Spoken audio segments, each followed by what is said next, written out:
How's it going, guys? My name of course is Joshie, and if you watch the intro, you guys of course know it by now. Welcome back to the second map review for the Nemesis DLC pack. Today we're going to be looking at SUBZERO. We looked at Showtime with the slot machine and all the awesome Death Arena, and obviously it's the remake of Shipment. So hopefully you guys enjoyed that video and getting some good support from that video so far. By the time I'm making this video, we are at 138 subscribers, so thank you so much for that, but it may have gone up even before I posted this video, so sorry if it's not an exact number right now. Thank you guys for all the support you've been giving me. So this map does have an interesting field order, and we're going to move on to that. I have some really good gameplay and footage of that, and hopefully you guys will be enjoying that. So most of the gameplays are going to consist of domination, and you can kind of see that C-Dom? Yeah, C-Dom and A-Dom are kind of vertical in the map, and you got B-Dom off to the left side. So that can cause some problems when you're going for the B side, because you kind of got no one spawning too near around you, especially if it's an enemy. So yeah, it does cause a bit of trouble there. So the majority of this is just going to be me talking, then I'll play some gameplay and I'll be narrating over what's happening with the cool little field orders. So with the Nemesis DLC, every single map, multiplayer map that is, has its special, unique field order. So as you can see, Showtime had the slot machines. You can get the sentries, the gas, the airdrop, technical difficulties, or even a chem track, which we did actually discover. With this, it's going to be these kind of weird, as you know, it's a Canadian map, so there's going to be a lot of snow, as you can see anyway. So you can kind of see that you can kind of get a good idea of what the creatures are going to be like. So they're going to be kind of like misty fog creatures, and you don't actually see them, that's the thing, but I'm going to explain that in a minute. So sentry works really well on this map. It really takes people to town because of the short to medium gunfights. As soon as someone runs around the corner, they are dead, because it's not a long gunfight where they can run back around the corner. So in a few seconds we're going to get onto that field order gameplay, and hopefully you guys enjoy. So moving on to the field order gameplay, here we are. So you get it, and we're going to call it in there. As you can see, we're just kind of setting up, calling our helicopter in, and waiting for that beast of a field order to come in, and we deploy our sentry to give us a bit of cover. So it's called the beast caller, and it's kind of the emblem of the chem strike. You call it in, and as you can see, the visibility of the map just turns from 100% to like 20-30%, and it's crazy. So during this time you can kind of use it to capture domination points, or to kind of flank round into the enemy spawn without being seen too much, and that will work you really good. So the visibility is low, so this is where shotguns and SMGs do take over. You can see the fog there that just climbed. They do have your name on it, so it's kind of this like black fog with like red eyes. So it's kind of like a demon fog, if you like. I don't know what you want to call it.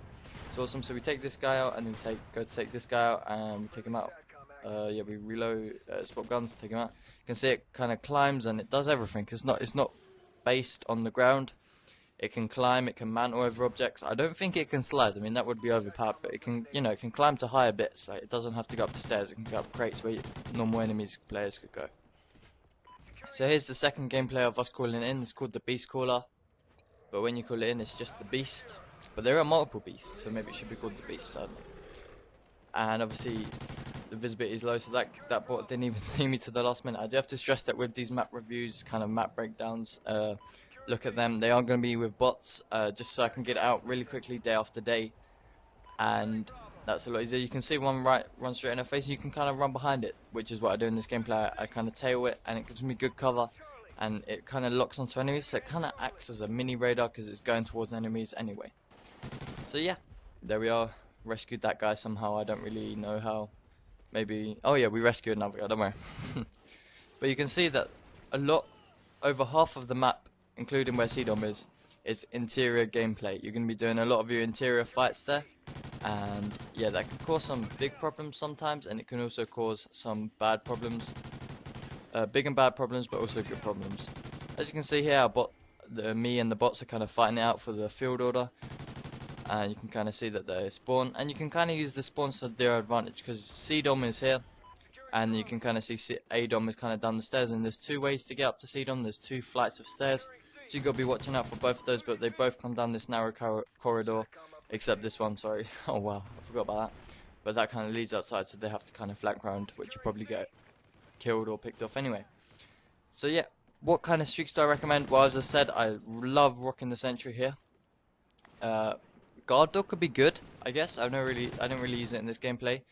I use helicopter, and that kind of pushed everyone away from B. I found that when the helicopter got in, it kind of pushed everyone. Well, this was bots, but from also multiplayer experience, it kind of pushed the enemies inside, and especially with Juggernaut, I can kind of push the enemies inside with a helicopter, ring in the Juggernaut, and just spray the hell out of them with a minigun.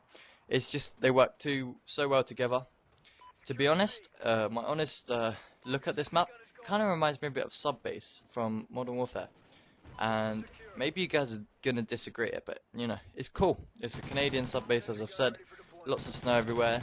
We've got Canadian flags painted on the walls, and kind of hockey sticks. So you know they got the full loadout. They got beer and everything.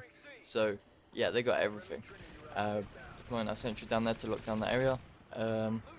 Other streaks I would recommend. Well, let's skip into weapons quickly.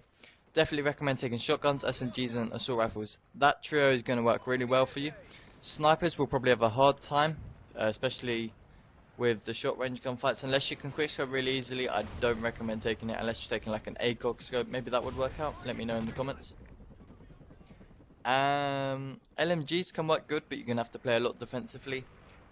Marksman rifles, well, you know, it's just a marksman rifle together. Very overpowered, but I don't know, sometimes it doesn't register as fast, so I don't use them as much. So, hopefully you enjoyed this video. Hopefully it's gave you a better idea of how to play this map, and hopefully decided whether you want to get the Nemesis DLC pack by watching these map breakdowns. Remember to like, comment, and subscribe what you think of these maps and how you think I did of breaking down this map and showing you the field order. See you in the next video, guys. Bye. Yeah.